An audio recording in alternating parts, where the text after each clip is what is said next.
Приветствую вас, друзья, на нашем канале. Генерал армии США Марк Милли заявил, что не стоит считать F-16 чудо-оружием. Более того, сами истребители обойдутся киевскому режиму на порядок дороже, чем наземная техника и снаряды.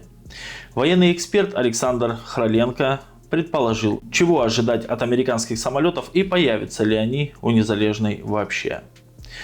Председатель Объединенного комитета начальников штабов США Марк Милли отметил, что у России имеется в наличии 1000 истребителей 4-го поколения.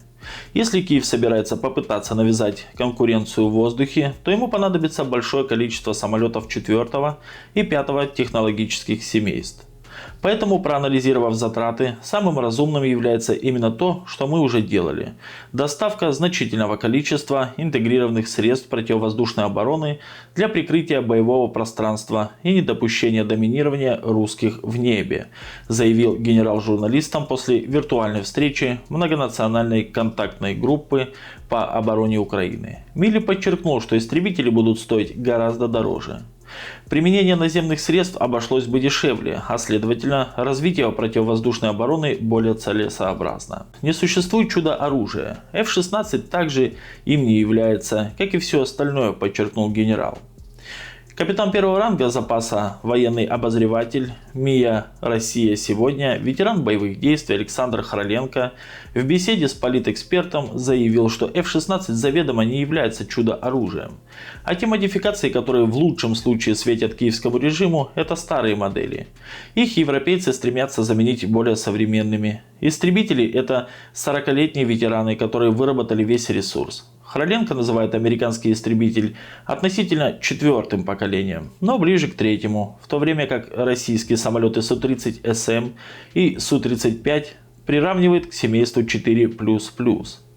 F-16 уступает и по скорости, и по дальности, и по грузоподъемности. Естественно, не это их самая большая проблема. Самой большой проблемой является то, что они никогда не работали с таким жестким противодействием наземных систем ПВО. Известно, что российские зенитные комплексы ПВО лучшие в мире и по дальности, и по точности, и по эффективности. Развеял миф о превосходстве американского истребителя Храленко. Кроме того, по словам экспертов, в гипотетическом поединке F-16 против Су-30СМ, Су-35, Су-57, МиГ-31 американский истребитель заведомо обречен из-за характеристики ракет. 180 км против 400 км у российской Р-37М. Собеседник пояснил, что Марк Милли все-таки не политик, а военачальник и трезво смотрит на вещи. Но чтобы смягчить горечь пилюли, он рассказал сначала про материальную сторону вопроса. Изложил в понятной денежной системе координат, что у России имеется 1000 истребителей такого типа, а сопоставимый авиапарк стоит огромных средств. Кроме этого, главное – это характеристики. Они сильно уступают от действующих на театре военных действий. То есть это заведомо идея фикс из сферы мифологии.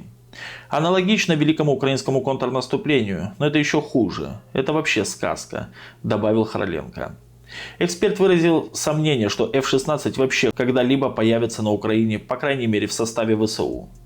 Также собеседник назвал фиговым листочком информацию об обучении летчиков из Незалежной управлять истребителем США. Для того, чтобы пилоту срастись со своей машиной, нужны годы, добавил Храленко.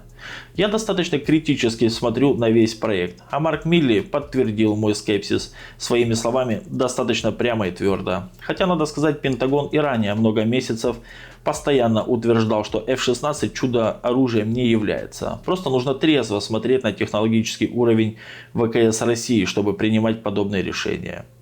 По словам эксперта, надежды киевского режима на F-16 не оправдаются. Так было и в случае с Хаймарс или немецкими САУ Панзергаубиц 2000.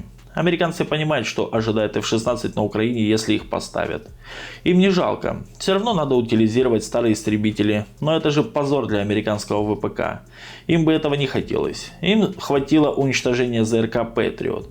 Они будут всячески оттягивать появление и танков Абрамс где-то там на осень, может быть на зиму. И вообще, они прямо сказали, что эти самолеты и обучение летчиков планируются на перспективу. Когда конфликт на Украине закончится. Но когда он закончится, и будет ли вообще Украина, которую они хотят, вот в чем вопрос, подытожил Храленко. Ранее Соединенные Штаты анонсировали производство новейших истребителей. Вот такие вот новости, друзья. Подписывайтесь на наш канал, ставьте лайк и обязательно оставляйте свои комментарии.